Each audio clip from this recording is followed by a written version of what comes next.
Rule number 5 में पढ़ेंगे हम प्रेजेंट इंडेफिनिट टेंस। हमने रूल नंबर 5 में शामिल किया होगा प्रेजेंट इंडेफिनिट टेंस, और प्रेजेंट का ये पहला है, ध्यान रखना प्रेजेंट का पहला है। पास्ट के हमने चारों कंप्लीट कर लिए हैं, प्रेजेंट के कंप्लीट करने जा रहे हैं, तो ये प्रेजेंट का पहला है।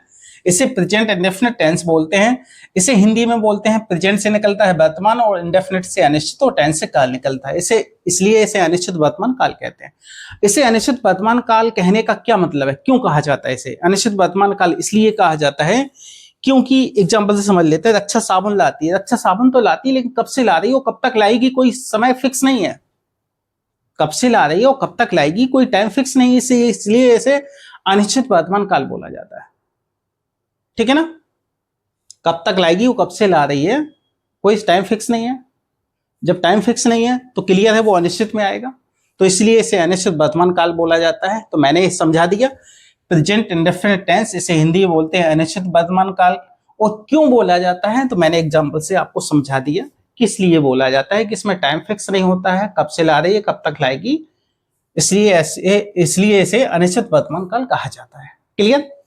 अब इसकी आइडेंटिफिकेशन देखते हैं। आइडेंटिफिकेशन सबसे वाक्य हम अंत में जाएंगे, वहां लिखा होगा ता है, ती है, ते है। यदि ये लिखा है तो किसका होगा, वो प्रेजेंट इंडेफिनिट टेंस का। किसका होगा? क्लियर है, प्रेजेंट इंडेफिनिट टेंस का। बस वाक्य अंत में देखना है, ता है, ती है, ते हैं, ये लिखे मिल जाए आपको, वो किसका होगा? प्रेजेंट इंडेफिनिट टेंस का होगा। क्लियर? अब रूल देखते हैं। रूल, सबसे पहले हमें सब्जेक्ट की अंग्रेजी लगानी है, उसके बाद वर्ब की फर्स्ट फॉर्म में एस या ईएस लगानी है, ऑब्जेक्ट लगानी है, अदर वर्ड लगानी है। क्लियर? हमें सबसे पहले सब्जेक्ट की अंग्रेजी, उसके बाद वर्ब की फर्स्ट फॉर्म, ध्यान रखना वर्ब की फर्स्ट फॉर्म, उसके बाद एस या ईएस, उसके बाद ऑब्जेक्ट, उसके बाद अदर वर्ड। अब हम आते हैं पॉइंट पर। एस या ईएस कब लगानी है आपको? एस या ईएस कब लगानी है, ध्यान रखना, जब सब्जेक्ट सिंगुलर हो,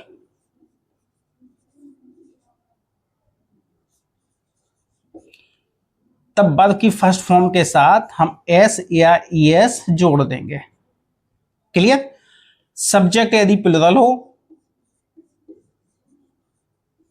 तो वर्ब के साथ एस या ईएस नहीं लगानी है, वर्ब की फर्स्ट फॉर्म ही लगानी है। क्लियर? मैंने यहां क्लियर कर दिया। सब्जेक्ट सिंगुलर हो तो वर्ब के साथ आपको एस या ईएस लगानी है, सब्जेक्ट प्लुरल हो तो आपको वर्ब की फर्स्ट फॉर्म ही लगानी है, उसमें एस या ईएस नहीं लगानी है। क्यों लगानी है इसका भी मैं एक रीजन बता दे रहा हूं, इसको भी क्लियर कर दे रहा हूं। सारी जितनी वर्ब होती हैं वो सब प्लुरल में होती है। किस में होती है? प्लुरल में होती है। जितनी भी वर्ब होती हैं, जितनी भी सारी वर्ब में वो प्लुरल में होती हैं, उन्हें एक वचन में सिंगुलर में लाने के लिए उन वर्बों में एस या ईएस लगाते हैं। जब सिंगुलर सब्जेक्ट आएगा तो वर्ब भी सिंगुलर की आएगी ना, कि नहीं आएगी? जब सब्जेक्ट सिंगुलर है तो वर्ब भी सिंगुलर की आएगी, वर्ब सिंगुलर की आएगी तो वर्ब, सारी वर्बें तो प्लुरल में होती है, अब उन्हें सिंगुलर में लाएंगे तो क्या लगाना है? एस या ईएस लगाना है। ध्यान रखना, सब्जेक्ट सिंगुलर की लगेगी, लगेगा तो वर्ब भी सिंगुलर की लगेगी। अब वर्ब तो सारी प्लुरल में होती हैं, तो जब वर्ब सारी प्लुरल में होती हैं, जब उन्हें सिंगुलर बनाएंगे तो उनमें क्या जोड़ेंगे? एस या ईएस जोड़ेंगे। क्लियर? अब एस सब्जेक्ट प्लुरल का हो तो वर्ब की फर्स्ट फॉर्म लगा देनी आपको, जब सब्जेक्ट प्लुरल का है तो वर्ब भी प्लुरल की है, क्योंकि वर्ब प्लुरल में होती है सारी, उन्हें तो सिंगुलर में लाने के लिए एस या ईएस लगाते हैं। क्लियर? तो ये मैंने लिख दिया, समझा दिया कि एस या ईएस कब लगनी है। क्लियर? तो वर्ब फर्स्ट के साथ एस या ईएस लगानी है, जब सब्जेक्ट सिंगुलर का हो तब वर्ब के साथ एस या ईएस लगाना है। एस या ईएस कब लगाना है? जब सब्जेक्ट सिंगुलर हो। और वर्ब के साथ एस ईएस कब नहीं लगाना है? जब सब्जेक्ट प्लुरल का हो। सब्जेक्ट प्लुरल हो तो ध्यान रखना है वर्ब के साथ एस या ईएस नहीं लगाना है। अब एक और क्लियर करते हैं इसको, एस या ईएस। अब हम वर्ब के साथ एस कब लगाएं, ईएस कब लगाएं, ये कैसे क्लियर करें? ये कैसे क्लियर करें कि वर्ब के साथ हम एस या ईएस लगाएं, ये कैसे क्लियर करें?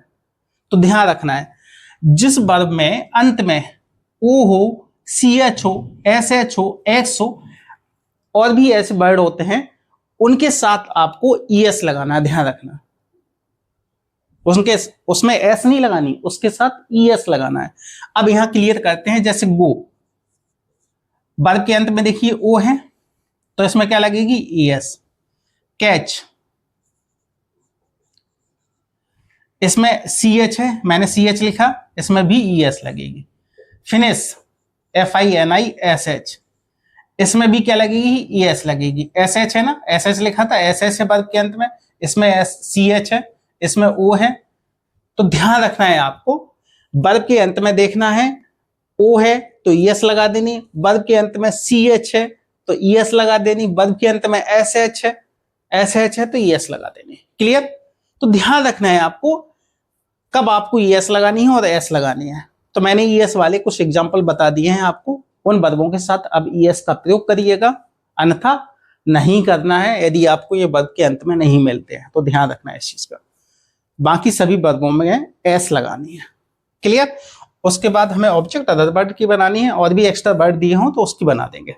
बस इतना ध्यान रखना है, सब्जेक्ट सिंगुलर हो तो वर्ब के साथ एस या एस लगा देना, क्योंकि सारी वर्बें प्लूरल में होती हैं, उन्हें सिंगुलर में लाने के लिए एस या एस लगाते हैं। इस चीज का आपको ध्यान रखना है। सब्जेक्ट प्लूरल हो तो वर्ब भी प्लूरल की लगेगी, वर्ब में एस या एस नहीं लगेगी। क्लियर? बस इतनी सी बात समझ लीजिए, छोटी सी बात है। ई एस का चक्कर फंस रहा है ना, तो ई एस का चक्कर मैं क्लियर कर दे रहा हूं ना। एस कब लगानी, ई एस कब लगानी, मैंने समझा दिया। वर्ब के साथ एस या ई एस कब लगानी है, मैंने समझा दिया। क्लियर? दोनों चीजें क्लियर समझ में आ गई हैं? जहां तक मैं उम्मीद करता हूं समझ में आ गई होंगी। ठीक है ना?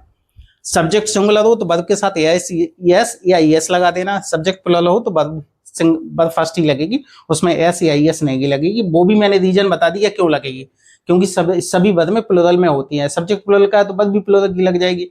सब्जेक्ट सिंगुलर है और सब अब वर्ब सिंगुलर की लगानी है तो सब सारी वर्बें तो प्लूरल में होती है ना, उन्हें सिंगुलर में लाने के लिए एस या ई एस लगाएंगे। तो ध्यान रखना है, सब्जेक्ट सिंगुलर हो तो वर्ब के साथ एस या ई एस लगा देना। क्लियर? अब नोट पढ़ते हैं। Do not, does not. Do not, does not. Do not कब लगता है, जब वाक्य नेगेटिव का होता है। अच्छा, ये भी वाक्य जो होता है रक्षा साबुन लाती है, ये एग्जाम्पल दिया हुआ है, यानी ये 4 फॉर्म में बनता है, 4 रूप में बनता है इसके।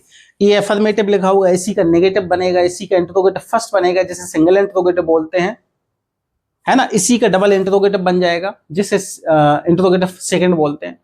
तो ये 4 रूप में बन जाता है, इसे 4 रूप में बना सकते हैं। जिस वाक्य के बीच में, जिस वाक्य में नहीं आ जाता है उसे नेगेटिव बोलते हैं।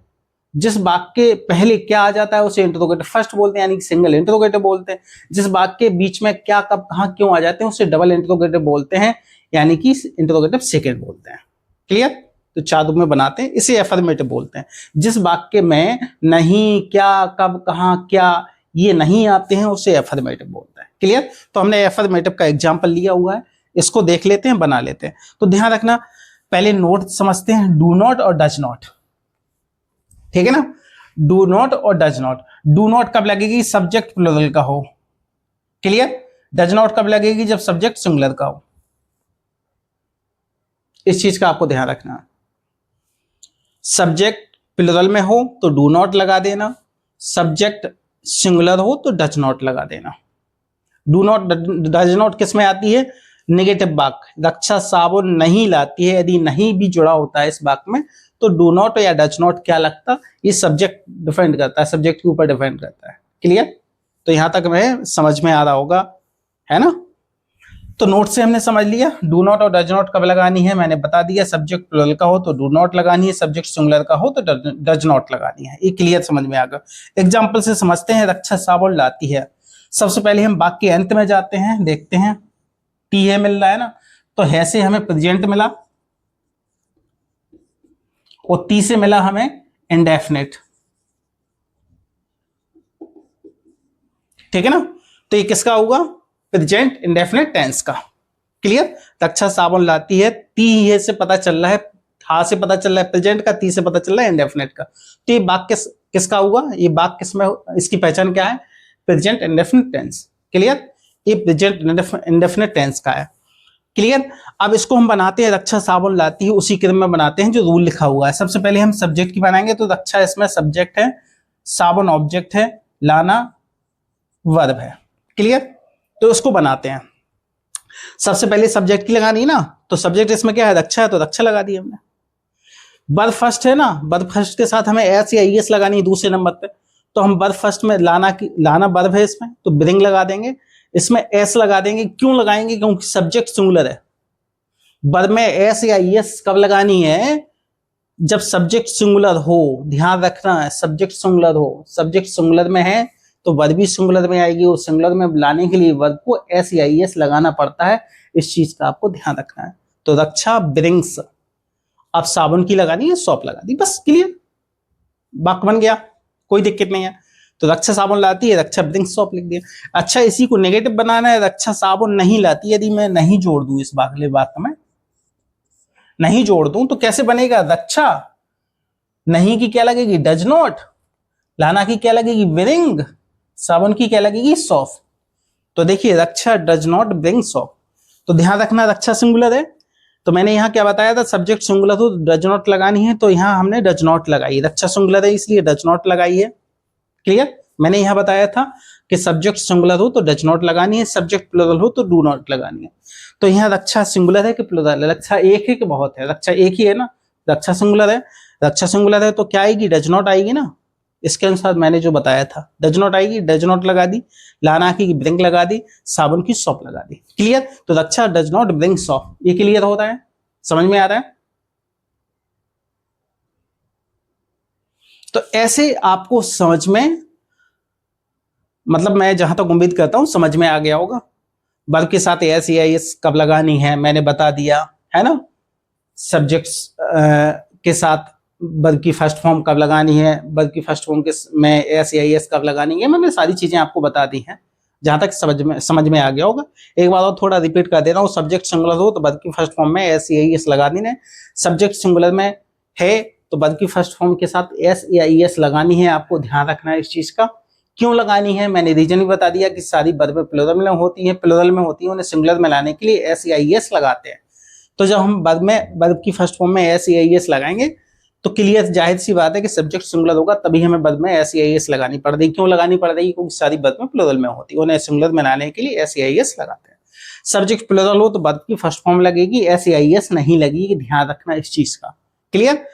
ई एस कब लगेगी मैंने क्लियर कर दिया। गोज, कैचेज, फिशेस, ऐसी वर्बें आ जाएं जिसके अंत में ओ हो, सी एच हो, एस एच हो, एक्स हो, ऐसी वर्बें आ जाती हैं, उनमें आपको ई एस लगाना है। क्लियर? तो जहां तक है आपको क्लियर समझ में आ गया होगा। मैंने एग्जाम्पल से, रूल से, आइडेंटिफिकेशन से समझा दिया है। रूल नंबर 5 जहां तक है उम्मीद करता हूं आपको क्लियर समझ में आ गया हो। तो मिलते हैं नेक्स्ट वीडियो में, तब तक के लिए थैंक्स। ओके।